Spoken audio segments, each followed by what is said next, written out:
ఈ మధ్య కాలంలో ఒక అంశం ఏంటంటే, ఈ ఐఏఎస్, ఐపీఎస్‌లు గ్రూప్ 1, గ్రూప్ 2 సర్వీసెస్‌కి సంబంధించి ముఖ్యమంత్రి రేవంత్ రెడ్డి గారు డైరెక్ట్‌గా ఆ రిక్రూట్‌మెంట్స్‌లో ఇన్వాల్వ్ అవ్వటం.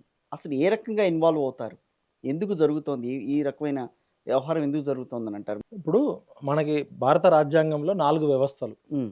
3 వ్యవస్థలు ప్రధానంగా తీసుకుంటే లెజిస్లేటివ్ లెజిస్లేటివ్. అంటే పార్లమెంటు, అసెంబ్లీ, హ్మ్. రాజ్యసభ, లోక్సభ, అసెంబ్లీ, ఎమ్మెల్సీ హ్మ్. చట్టాలు చేయాల్సినవి. అవును. అంటే లెజిస్లేషన్ అనేది చట్టం చేస్తది. ఆ చట్టాన్ని అమలు పరిచేది ఎగ్జిక్యూటివ్ కార్యనిర్వాహక వ్యవస్థ. యెస్. ఐఏఎస్‌లు, ఐపీఎస్‌లు, ఐఏఎస్‌లు, ఆఫీసర్స్. ఐపీఎస్‌లు ఆఫీసర్స్ అంతా పెద్ద చట్టాలు చేసే పని అసెంబ్లీది, పార్లమెంట్‌ది. చట్టాన్ని అమలు చేసే పని కార్యనిర్వాహక వ్యవస్థది.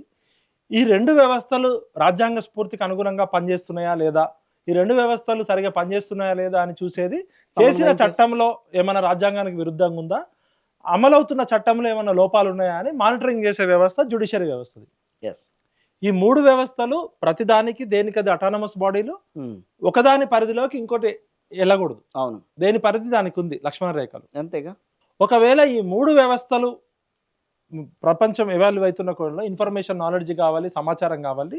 ఈ 3 వ్యవస్థలకు సంబంధించిన సమాచారం చెప్పేది ఫోర్త్ ఎస్టేట్ అని ఒకటి రాజ్యాంగంలో లేకపోయినప్పటికీ కూడా ప్రపంచవ్యాప్తంగా సమాచారం అనేది కావాలి. రాజకీయ నాయకులు ఏం చేస్తున్నారు, ఆఫీసర్స్ ఏం చేస్తున్నారు, జ్యుడిషియరీ వ్యవస్థ ఎట్లా పనిచేస్తుందని ప్రజలకి సమాచారం చేస్తూ నిజాన్ని చెప్పే బాధ్యత ఫోర్త్ ఎస్టేట్ ఫోర్త్ కింద. ఎస్టేట్ అని ఉంది. అది రాజ్యాంగ పరంగా మనకేం సపరేట్ హక్కులు లేవు, కొమ్ములు లేవు. అవును.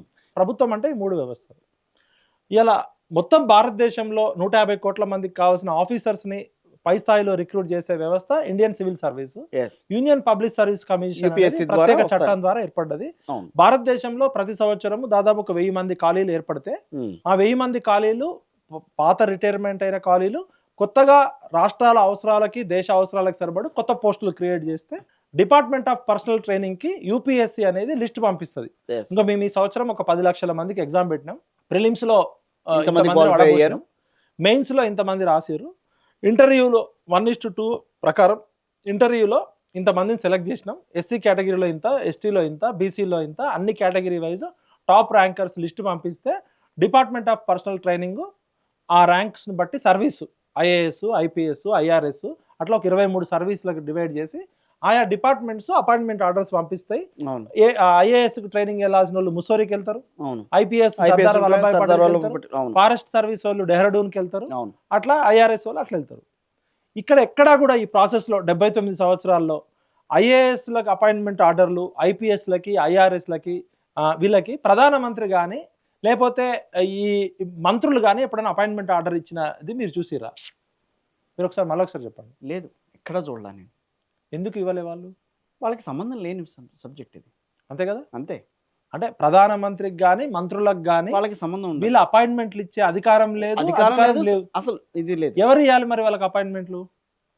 ఆ డిపార్ట్మెంట్‌కి సంబంధించిన హెడ్స్ ఎవరుంటారు వాళ్ళు ఇప్పుడు పంపిస్తారు. ఐపీఎస్‌లో అయితే పోలీస్ డిపార్ట్మెంట్, ఐఏఎస్‌లో అయితే దానికి సంబంధించిన డిపార్ట్మెంట్స్ అది ఎగ్జిక్యూటివ్ వ్యవస్థ పని. యెస్.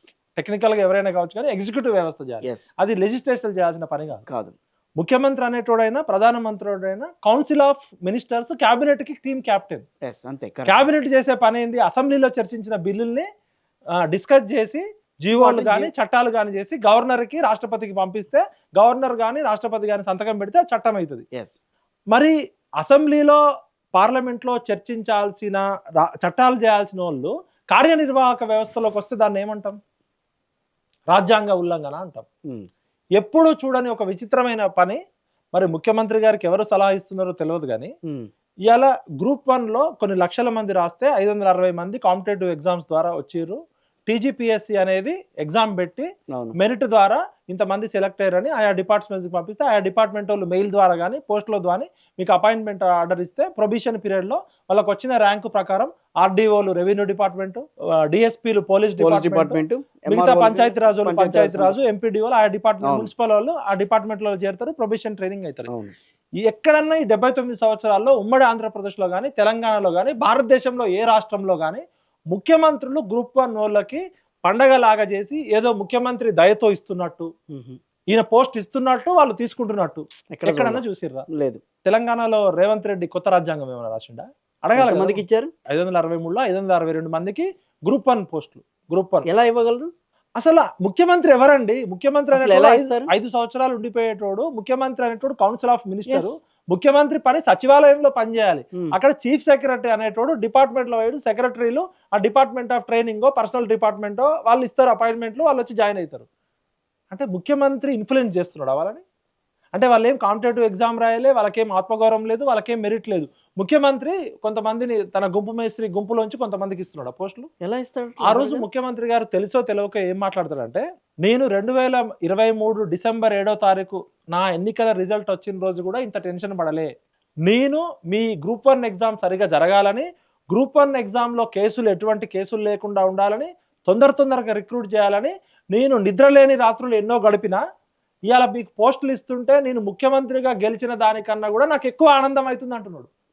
మీరు ఆ స్పీచ్ చూడండి ఒకసారి, మీరు వేయండి. నేను చెప్పింది ఆ రోజు శిల్పకళా వేదికలోనో ఎక్కడో ఈ గ్రూప్ 1 పోస్టుల గురించి ఇవ్వడానికి పోయినప్పుడు 2023 డిసెంబర్ 7వ తారీఖు ఎన్నికల రిజల్ట్ వచ్చిన దానికన్నా కూడా ఈయన ఎక్కువ టెన్షన్ పడ్డాడట, ఎక్కువ ఆందోళన చెందిండట, ఎక్కువ కలత చెందిందట. వీళ్ళ కోసం నిద్రలేని రాత్రులు గడిపి పోరాడిండట. అంటే గతంలో గ్రూప్ 1 పోస్టులకి సంబంధించి గ్రూప్ 2 సంబంధించి బోల్డ్ అని అవకతవకలు జరిగినాయి కదా, ఆ యాంగిల్లో ఆయన ఏమైనా మాట్లాడారు? గ్రూప్ 1 పోస్టులు గ్రూప్ 2 పోస్టులు రిక్రూట్ చేసే బాధ్యత, ఎగ్జామ్ పెట్టే బాధ్యత ముఖ్యమంత్రిదా టీజీపీఎస్సీదా?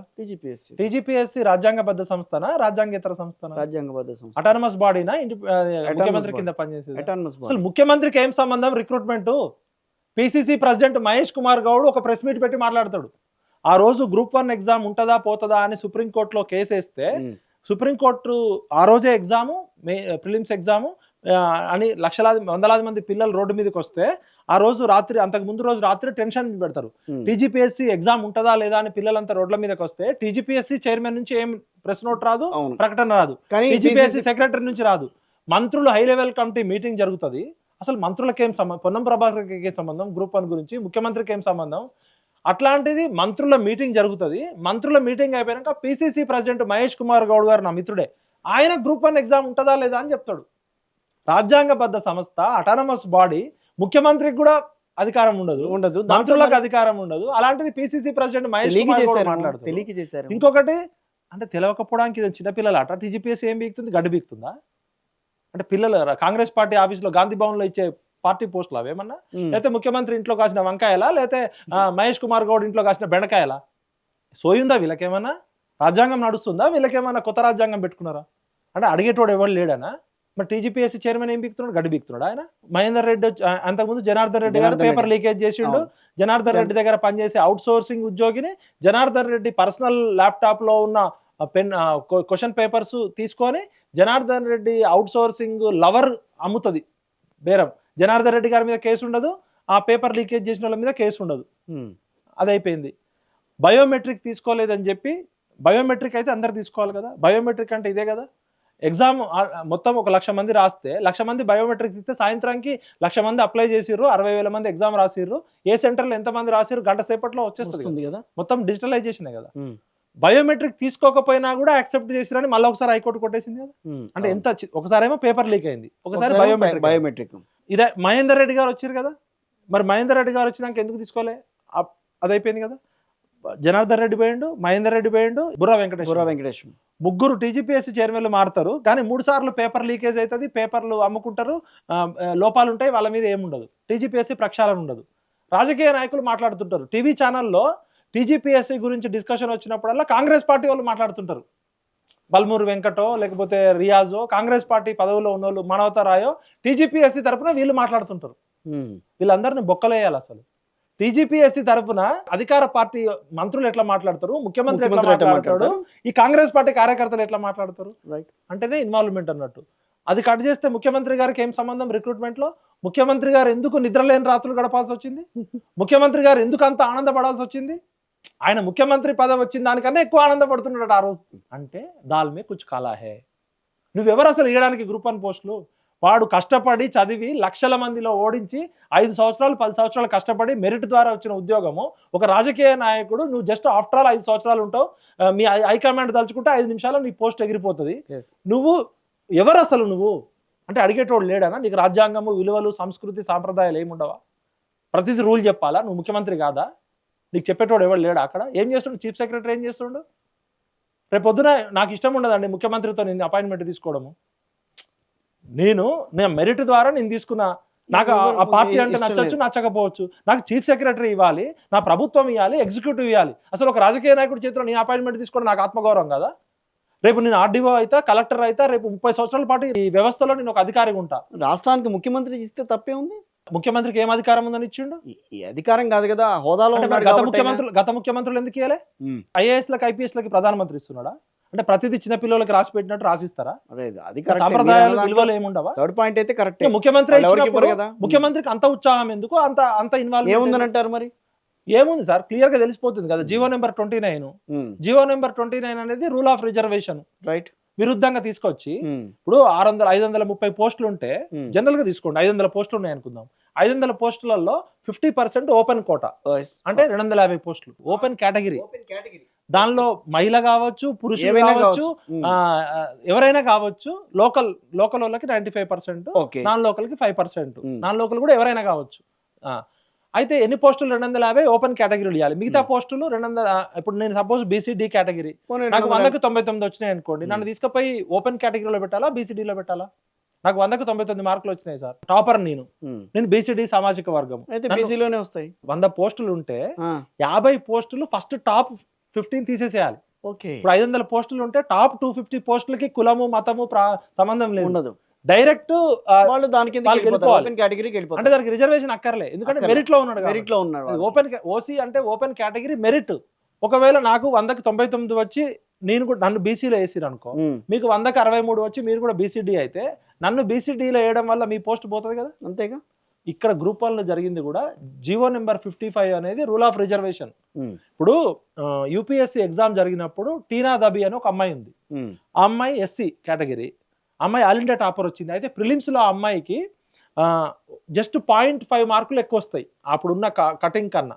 ఆ 0.5 మార్కులు రాకపోతే అమ్మాయి ప్రిలిమ్స్ లో రిజర్వేషన్ లేకపోతే అమ్మాయి ప్రిలిమ్స్ లోనే ఫెయిల్ అయిపోయేది. అమ్మాయి ఎస్సీ కేటగిరీ, ప్రిలిమ్స్ లో ఆ రిజర్వేషన్ ఉండబట్టి అమ్మాయి మెయిన్స్ కు పోయింది. మెయిన్స్ కు పోయి ఆల్ ఇండియా టాపర్ అయింది. కానీ ఇక్కడ గ్రూప్ 1 లో ఏమైందంటే, ఈ జియో నెంబర్ 29 వల్ల చాలా మంది మెరిట్ ఉన్న వాళ్ళు ప్రిలిమ్స్ లో రిజర్వేషన్ పాటించకపోవడం వల్ల చాలా మంది ప్రిలిమ్స్ లోనే ఎగిరిపోయింది.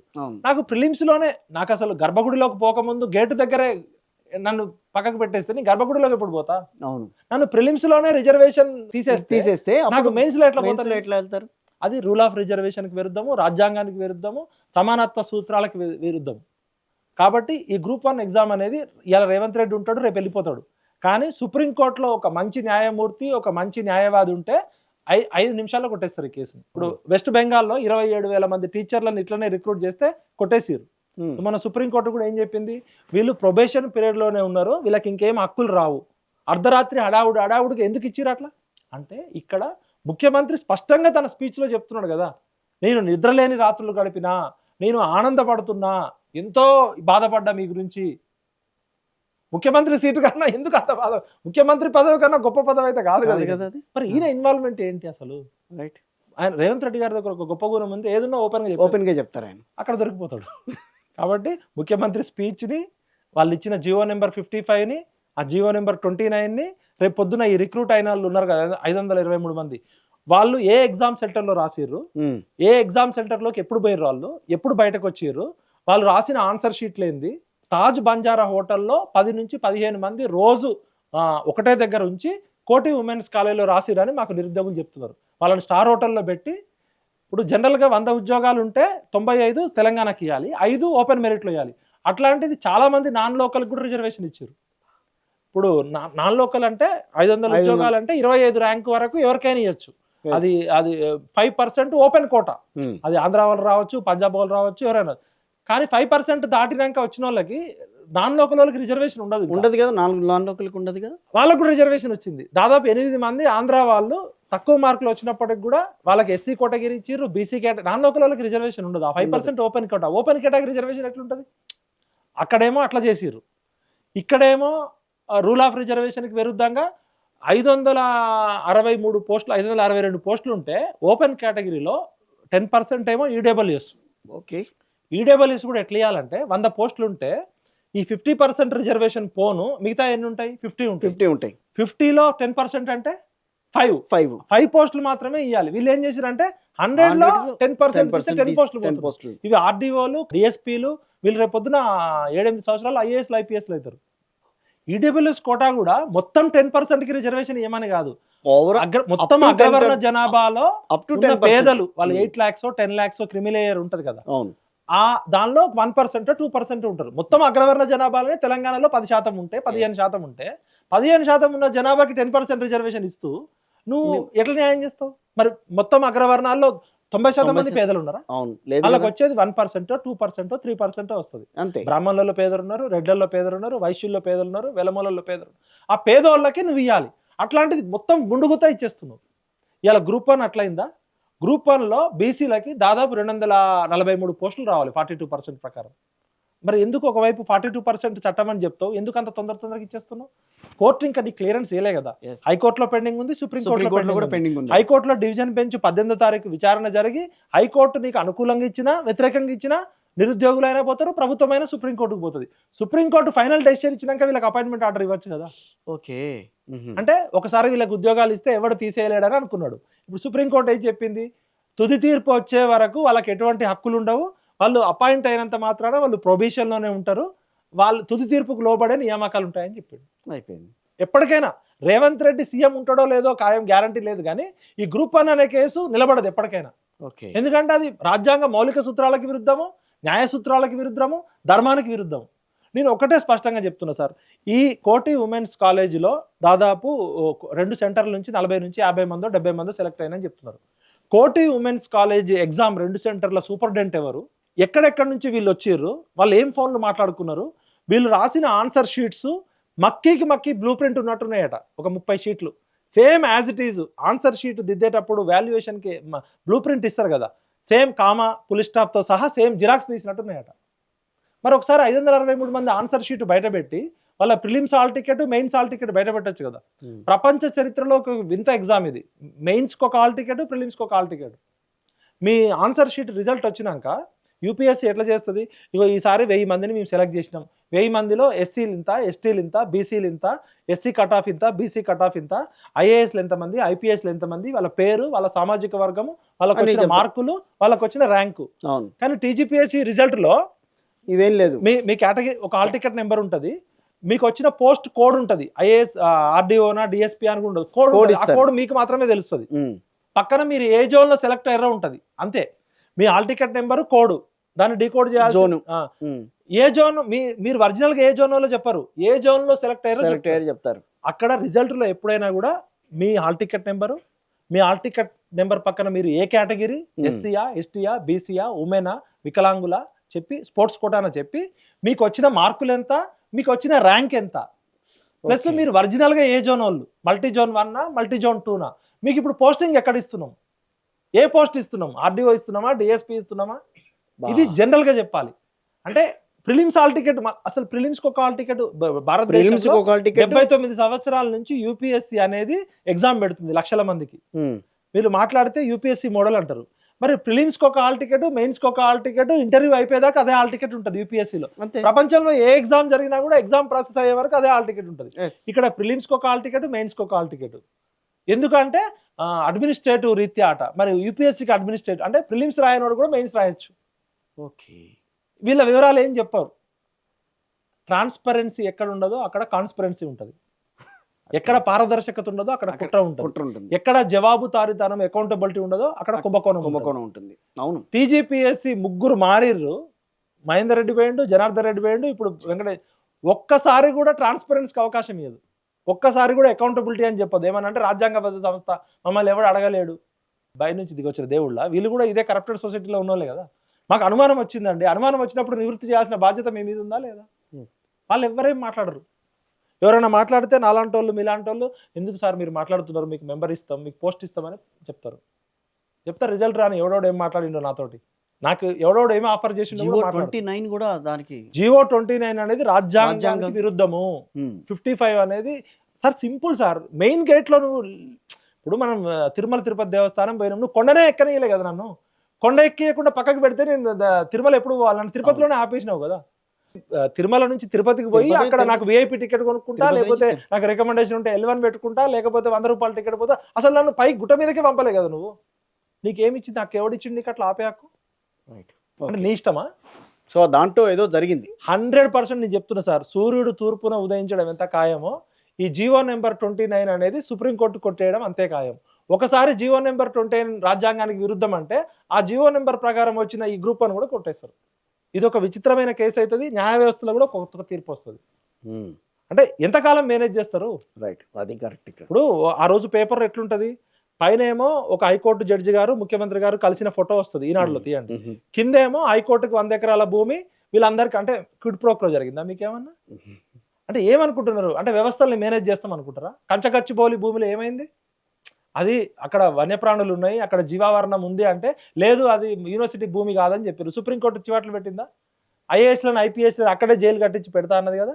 ఈ గ్రూప్ 1 కేసు కూడా భారతదేశం మొత్తంలో వ్యవస్థలు ఎట్లా మేనేజ్ చేస్తారు, అధికారం ఉన్నోళ్ళు, బలం ఉన్నోళ్ళు, న్యాయ వ్యవస్థలో కొంతమంది పట్టుకొని ఎట్లా మేనేజ్ చేస్తారు అనేది గ్రూప్ 1 సుప్రీంకోర్టు తీర్పు ఇచ్చిన రోజు భారతదేశం మొత్తానికి తెలుస్తుంది. ఎప్పుడు వస్తుంది తీర్పు? ఎప్పుడైనా రావచ్చు. ఎన్ని రోజులు మేనేజ్ చేస్తారో చూద్దాం. సత్యమే విజయతే, న్యాయమే గెలుస్తుంది కదా. రేవంత్ రెడ్డి అయితే పర్మనెంట్ ఉన్నాడు కదా. సుప్రీంకోర్టులో ఈయన ఇన్ఫ్లుయెన్స్ చేసినా, హైకోర్టులో ఇన్ఫ్లుయెన్స్ చేసినా, ఇప్పుడు జడ్జీలు మన ఢిల్లీలో ఢిల్లీలో ఏమైంది, ఒక సుప్రీంకోర్టు జడ్జి ఇంట్లో ఆయన పెంట్ హౌస్ లోనో ఆయన స్టోర్ రూమ్ లోనో 500 కోట్ల కట్టలు తగలబడ్డాయి చూసినా. అట్లాంటి జడ్జీలు కూడా ఉన్నారు కదా, మంచి జడ్జీలు కూడా ఉన్నారు కదా. నోట్ల కట్టలు పెట్టుకొని ఫైర్ ఇంజన్ వచ్చి ఆర్పే జడ్జీలు, అవినీతి పరుల జడ్జీలు ఉంటే ఆ జడ్జిని సుప్రీంకోర్టు అలహాబాద్ కోర్టుకు పంపిస్తే ఏమన్నారు, ఇదేమన్నా చెత్తపుట్టన అలహాబాద్ హైకోర్టు, మీ చెత్తని మాకు ఇస్తున్నారు, ఆ చెత్త నా కొడుకు వద్దు పంపించమని చెప్పింది. అభిశంసించే పరిస్థితి. అట్లాంటి జడ్జీలు ఉన్నారు. కర్జు లాంటి వాళ్ళు, మంచి న్యాయానికి ధర్మానికి మంచి జడ్జీలు ఉంటారు కదా. ఎంతమందిని మేనేజ్ చేస్తాడు, ఎంతకాలం మేనేజ్ చేస్తాడు? కాబట్టి న్యాయాన్ని, ధర్మాన్ని, సత్యాన్ని నమ్ముకున్న నిరుద్యోగులు ఎప్పటికైనా గెలుస్తారు. బీహార్లోనేమో కాంగ్రెస్ ఎంఐఎం కొట్లాడుకుంటాయి. కాంగ్రెస్ ఒక జాతీయ పార్టీ, ఒక రీజనల్ పార్టీ కంటే ఒక టీఆర్ఎస్ పార్టీకి ఈ రాష్ట్రం ఉంటుంది కాబట్టి అవసరాలకు అనుగుణంగా విధానాలు మార్చుకుంటారు. కానీ జాతీయ పార్టీకి ఎంఐఎం బీహార్లోనేమో కుస్తీ, ఇక్కడ వచ్చేసరికి దోస్తీ. మరి ఇదే ఎంఐఎం పార్టీ 10 సంవత్సరాలు ఎవరితో అంటగాగింది? ఇక్కడ బీఆర్ఎస్ తో. హైదరాబాద్ అభివృద్ధిలో మేము కూడా బాగా ఉందని చెప్పారుగా. మరి సడన్ గా అంటే ఎంఐఎం పార్టీ ఎవరు అధికారంలో ఉంటే వాళ్ళకి అది బెల్లం చుట్టూ ఈగల అనుకుంటే బీజేపీతో కూడా కలిసే ఉంది ఉత్తరప్రదేశ్ లాంటి రాష్ట్రాల్లో. ఇక్కడ మీరు ఇంకా పార్టీ చెప్తున్నారు. ఎంఐఎం ఇక్కడ ముస్లింల కోసం అంటారు. హైదరాబాద్, తెలంగాణలో పోటీ చేయరు, కానీ బీహార్ లో పోటీ చేస్తారు, ఉత్తరప్రదేశ్ లో పోటీ చేస్తారు. అంటే ఎవరి కోసం? అంటే ఓటు పోలరైజేషన్. అంతే, ఓటు పోలరైజేషన్. అక్కడేమో బీజేపీతో మ్యాచ్ ఫిక్సింగ్. ఇంతవరకు ఎంఐఎం పార్టీ నాయకుల మీద ఐటీ రైడ్స్ కానీ, ఈడీ రైడ్స్ కానీ, సిబిఐ కానీ, విజిలెన్స్ కానీ, ఎన్ఫోర్స్మెంట్ కానీ, భారతదేశంలో ఉన్న అన్ని రాజకీయ పార్టీల మీద అన్ని సార్లు దాడులు మైనార్టీల మీద జరగవు. అట్లాగా సార్, అక్కడ మైనార్టీయా మెజార్టీ కాదు. ఎంఐఎం పార్టీ మీద ఏ పార్టీ అధికారంలో ఉన్నా, అది కాంగ్రెస్ కావచ్చు, బీఆర్ఎస్ కావచ్చు, బీజేపీ కావచ్చు, ఎప్పుడన్నా ఓల్డ్ సిటీలో రాజకీయ ఎంఐఎం రాజకీయ నాయకుల అక్రమాస్తులు బయటపడ్డారు. కిరణ్ కుమార్ రెడ్డి గారు అప్పుడు ఆ రోజు ట్రై చేశారు. కిరణ్ కుమార్ రెడ్డి ఆయన ఏదో 5 నిమిషాల్లో 15 నిమిషాలు అంటే మాట్లాడు, కానీ ఇన్కమ్ ట్యాక్స్ రైట్స్ జరిగినట్టు ఎక్కడైనా మీరు సిబిఐ దాడులు చేసిందా, విజిలెన్స్ దాడులు చేసిందా? మరి వాళ్ళకి ఆస్తులు లేవా? వాళ్ళంతా పేదరికంలో ఉన్నారా? సరే, ఇప్పుడు వాళ్ళ గురించి మనకెందుకు. నేను ఏమంటున్నా అంటే, ఒక రాజకీయ పార్టీకి ఒక విధానం ఉండాలి, జాతీయ పార్టీకి ఒక విధానం ఉండాలి, రీజనల్ పార్టీకి ఒక విధానం ఉండాలి. అంటే ఓట్ల కోసం, సీట్ల కోసం, నోట్ల కోసం బిచ్చగాళ్ళ కన్నా దారుణంగా అడకదింటారు. ఆత్మగౌరవం లేదు. వీళ్ళు దేనికైనా పొత్తు పెట్టుకుంటారు. అంటే రాజకీయ పార్టీల యొక్క రూపం చెప్తున్నా. ఏ ముస్లింని, ఏ హిందువుని అడిగినా బీజేపీ ఎంఐఎం తిడుతుంది, ఎంఐఎం బీజేపీని తిడతారు. ఇద్దరు మాత్రం కలిసే ఉంటారు అంటారు. కిషన్ రెడ్డికి అక్బరుద్దీన్ ఓవైసీ, అసదుద్దీన్ ఓవైసీ మంచి మిత్రులే అని చెప్తారు. ఇక్కడ కూడా అమిత్ షా వచ్చి ఎంఐఎం అసదుద్దీన్ ఓవైసీ దాడి చేసిన సందర్భాలు ఉండవు. ఇంత చెప్తారు. కానీ అంటే ఈ రాజకీయ పార్టీలు తమ సీట్ల కోసం ప్రజలను పిచ్చోళ్ళని చేస్తున్నాయి. బీహార్లోనేమో కాంగ్రెస్, ఎంఐఎం కొట్టుకుంటాయి. ఇవాళ ముస్లింలలో చాలా మంది సోషల్ మీడియాలో ఏమని పెడుతున్నారు, ఈ 2 సంవత్సరాల్లో మాకు కాంగ్రెస్ పార్టీ ఏం చేసింది, మాకు ఒక ఎమ్మెల్సీ సీట్ ఇవ్వలే, ఒక మంత్రి పదవి ఇవ్వలే, నామినేటెడ్ పోస్టులు సరిగి ఇవ్వలే, షాదీ ముబారక్ డబ్బులు ఆగిపోయినాయి.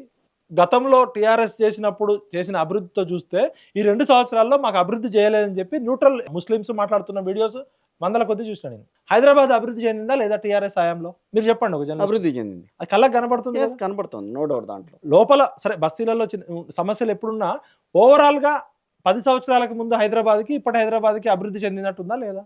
ఒక కామన్ హైదరాబాద్ ఓటర్ ఏమన్నా, నాట్ ఓన్లీ హైదరాబాద్, ఓవరాల్ గా తెలంగాణ అంతా కూడా అభివృద్ధి చెందినట్టుగా అనిపిస్తుంది.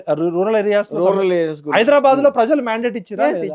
మరి 2 సంవత్సరాల్లో బీఆర్ఎస్ ని మించి ఏమన్నా కాంగ్రెస్ పార్టీ చేసిందా బస్తీలలో? ఏం లేదు. నేను బస్తీలలో తిరుగుతుంటే ఉమ్, చాలా మంది జర్నలిస్టులు చెప్తున్నారు కదా అక్కడ ఉమ్, తాగునీరు సమస్య 79 సంవత్సరాల తర్వాత జూబ్లీ హిల్స్ లో తాగునీరు అనేది ప్రధాన సమస్య. డ్రైనేజ్ కలుస్తుంది, పొంగి పొర్లుతున్న డ్రైనేజ్, చాలా ఉన్నాయి. బస్తీలలో స్ట్రీట్ లైట్స్ సరిగా లేకపోవడము, కమ్యూనిటీ హాల్స్ సరిగా లేకపోవడము, ఈ గల్లీలు చిన్న చిన్న గల్లీలు ఉండడము, అంటే బేసిక్ కమ్యూనిటీస్ కూడా దెబ్బతిన్నాము ఈ 2 సంవత్సరాల్లో అని వందల కొద్ది ఓటర్లు చెప్తున్నారు. ఇలా నవీన్ యాదవ్ నాకు మిత్రుడే, వాళ్ళ నాన్న కూడా మిత్రుడే, వాళ్ళకి కాంగ్రెస్ పార్టీ వల్ల అడ్వాంటేజ్ అయిద్దా డిసడ్వాంటేజ్ అయిద్దా నాకు భయం అవుతుంది.